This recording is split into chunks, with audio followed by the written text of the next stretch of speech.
Good morning all of you. कैसे हैं आप लोग? स्वस्थ हैं? मस्त है। कैसे है?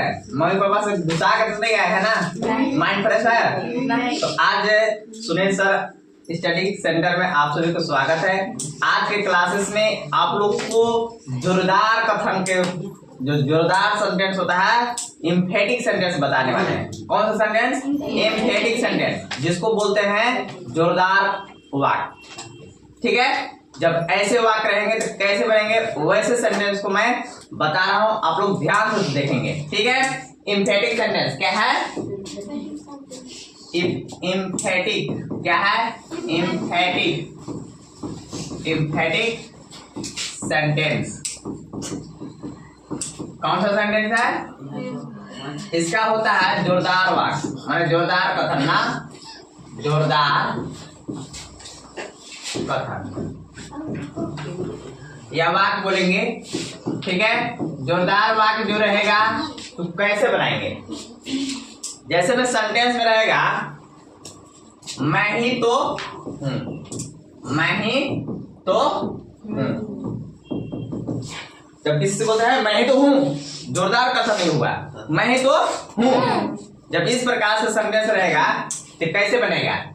तो इसका रूल जो है, रूल क्या है? मैं ही तो हूं, तो पहले आई होता है, आई मतलब मैं है ना, इसमें सब्जेक्ट वर्ब ऑब्जेक्ट है ना।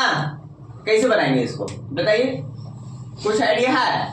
जब ऐसा सेंटेंस रहेगा तो इसका रूल क्या होता है, रूल लिखवा दे रहे हैं। ठीक है, तो बना लेंगे ना, रूल इसका लिखवा दे रहे हैं। रूल होता है 8 प्लस, देखिए सब्जेक्ट रहेगा उसके अनुसार से 8, ठीक है, एम, ठीक है, 8 एज, 8 के साथ क्या लगता है? इज लगेगा, एम तो लगता नहीं है, आर तो लगेगा नहीं, या वाज लगेगा। क्या लगेगा? वाज लगेगा। आर एम नहीं लगता है, वेयर नहीं लगेगा। आर समझ में ना? प्लस प्लस नाउन या प्रोनाउन लगाएंगे, नाउन या प्रोनाउन। इसका रूल यही है। जैसे मान लो मैं ही तो हूं, तो इसका अंग्रेजी क्या होगा? इफ पहले सब्जेक्ट लगाएंगे, 8 के साथ क्या लगेगा? इज। इसका आई है, या तो आई लगा देंगे या तो आई के मी होगा। आई के क्या हो जाता है? मी होता है। या तो आई भी लगा सकते हैं या मी भी लगा सकते हैं। तो कैसे इसको सेंटेंस बनेगा? 8 एज मी बोल सकते हैं, या तो 8 एज आई बोलेंगे। क्या बोलेंगे? 8 एज आई या 8 एज मी होगा। उसी प्रकार और आगे है, ये वही तो है, ये वही तो है, ये वही तो है। 8 का प्रयोग करेंगे ही ना, दीज नहीं लगेगा। 8 एज, अब देखो इसमें ये वही तो है, वही तो वह का अंग्रेजी हो रहा है, तो वह अंग्रेजी क्या होता है? बताओ, ही हो जाएगा, दैट नहीं लगाना है, ही या तो ही का क्या हो जाता है? हिम। 8 एज ही या तो हिम, ये वही तो है। समझ में आ रहा है? हम ही तो हैं बोलते हैं ना, अरे जोरदार बोलते नहीं हैं, हम ही तो हैं, हम ही तो हैं। तो इसको कैसे बनाएंगे? 8 एज, इसके बाद वी या तो क्या लगा देंगे? वी का क्या हो जाता है? आस हो जाता है। जब ऐसा सेंटेंस आएगा तो हम किसका प्रयोग करेंगे? 8 का प्रयोग करेंगे। किसका प्रयोग करेंगे? 8 सब्जेक्ट है, इज या वाज लगता है, यानी कि अगर इसी में था मैं ही तो था, मैं ही तो था, तो कैसे बनाते हैं? मैं ही तो था, मैं ही तो था। तो 8 के साथ क्या लगाते हैं? वाज। 8 वाज मी या तो क्या? आई, मी या तो आई। मैं ही तो था, वही तो था, वही तो था, वही तो वही तो था। ऐसे भी लगा सकते हैं, वे लगा सकते हैं। जोरदार अगर बताना है तो वे वही तो था, तब कैसे बना सकते हैं? 8H ठीक है ना, वाट, इसके बाद हिम या तो ही ना, समझ में आ रहा ना?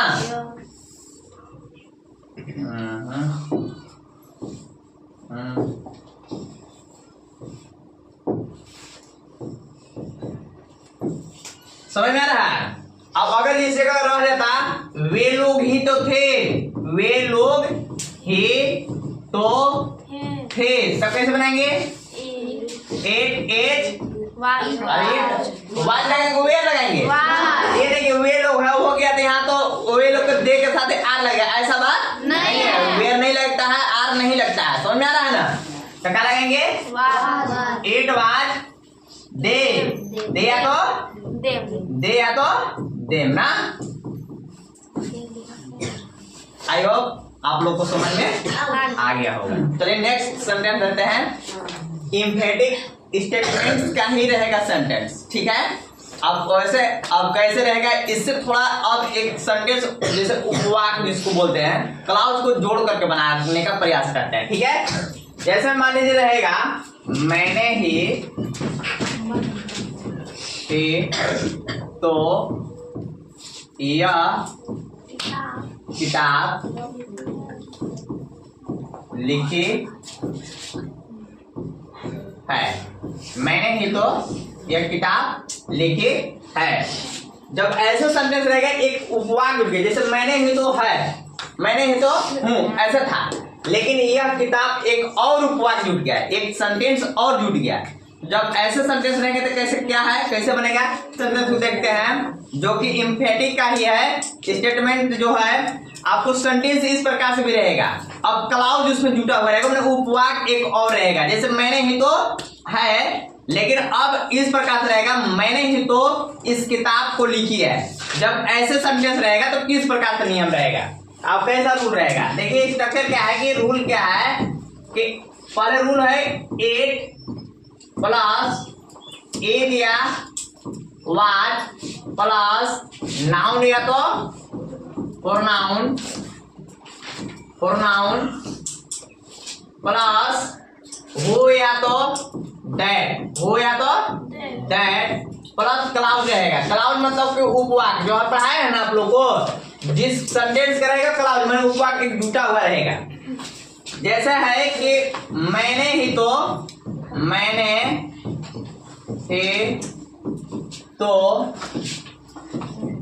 इस किताब लिखी है।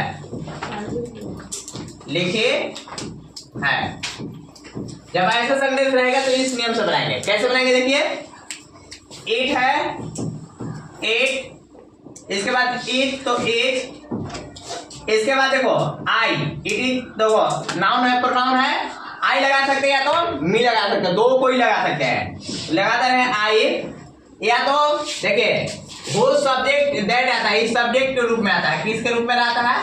सब्जेक्ट के रूप में रहता है। इट इज आई, इसके बाद हु लगा देंगे या तो दैट लगाएंगे, लगाते हैं हो।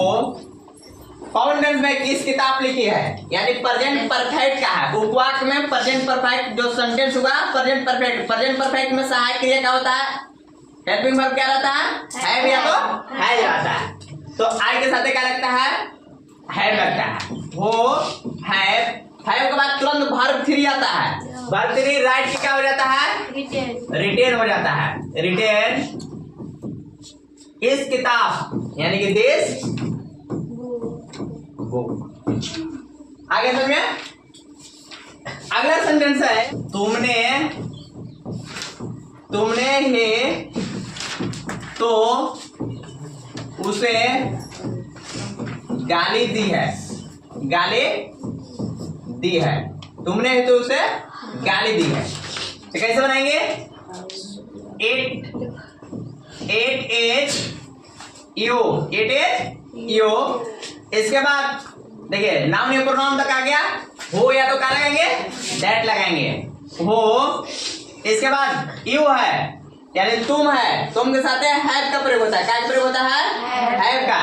हो हैव इसके बाद गाली देना माने एब्यूज्ड, ABUSA D, तीसरा रूप हो गया उसे या तो हिम या तो हर, ठीक है। नेक्स्ट है राम ने ही तो यह कुर्सी तोड़ी है। कैसे बनाएंगे? इट इज राम हो या तो डैड, हो या तो डैड। चलो कभी कभी एक बार डैड भी लगा दो, कोई दिक्कत है? डैड राम के साथ है या हैज, क्या लगाएंगे? हैज। तोड़ना का अंग्रेजी ब्रेक होता है, तीसरा रूप लगता है ब्रोकन हो जाता है। क्या हो जाता है? ब्रोकन। और यह कुर्सी this chair,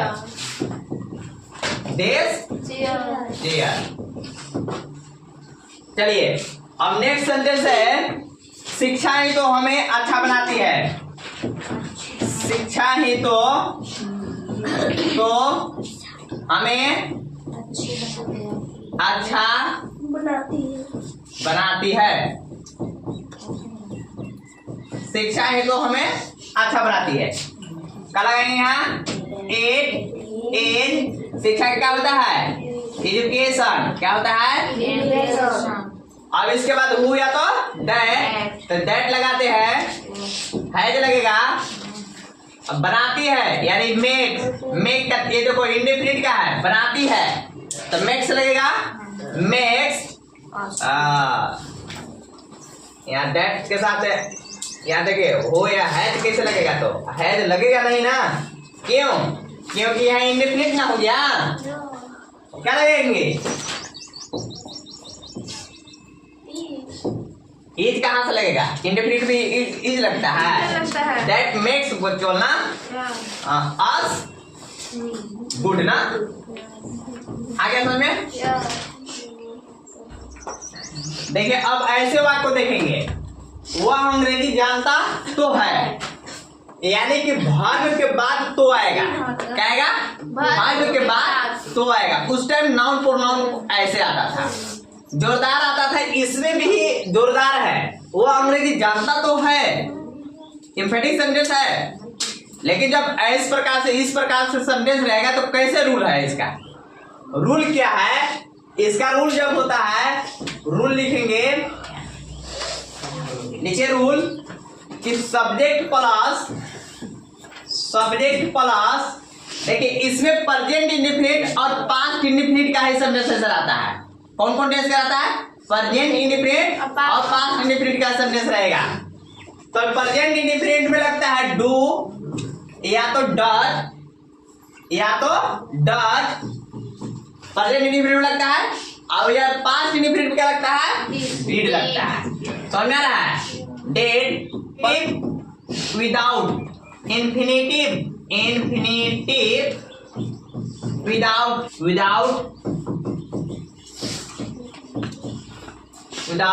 to plus other word, क्या रहेगा? other word। बात समझिएगा पहले। जब सेंटेंस इस प्रकार से रहेगा, वो अंग्रेजी जानता तो है, मैंने भार्य के बाद तो है, भार्य के बाद क्या आएगा? तो है। जब इस प्रकार से सेंटेंस रहेगा तो हमारा रूल ये होता है सब्जेक्ट प्लस डू या डज या डिड, यानी प्रेजेंट इंडेफिनिट और पास्ट इंडेफिनिट जो रहता है इस प्रकार से सेंटेंस रहेगा। वही टेंस का इंफिनिटिव विदाउट टू, मतलब कि वर्ब वन रहेगा। क्या रहेगा? वर्ब वन प्लस में अदर वर्ड रहेगा। प्लस में क्या रहेगा? अदर वर्ड रहेगा। जैसे देखेंगे यहाँ वह अंग्रेजी जानता तो है, तो कैसे बनाएंगे?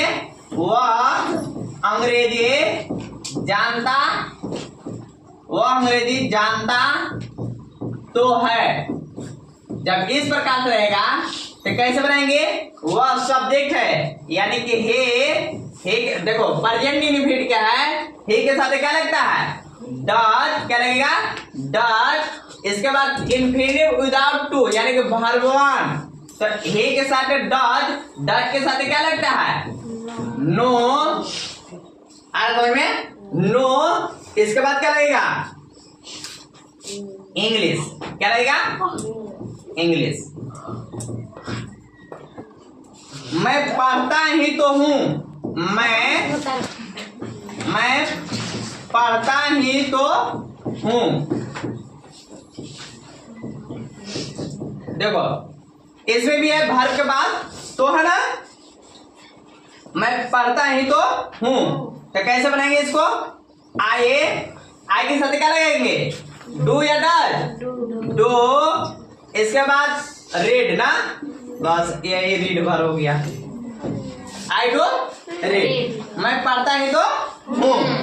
और अगला सेंटेंस देखेंगे, वह मुझसे मिला तो था। वह मुझसे मिला थे तो था। तो कैसे बनेंगे? वह के अंदर क्या लगेंगे? थे था, यार क्या लगेंगे? डिड। अब मेड क्या हो जाएगा? मेड। अब क्या हो जाएगा? मी। मेड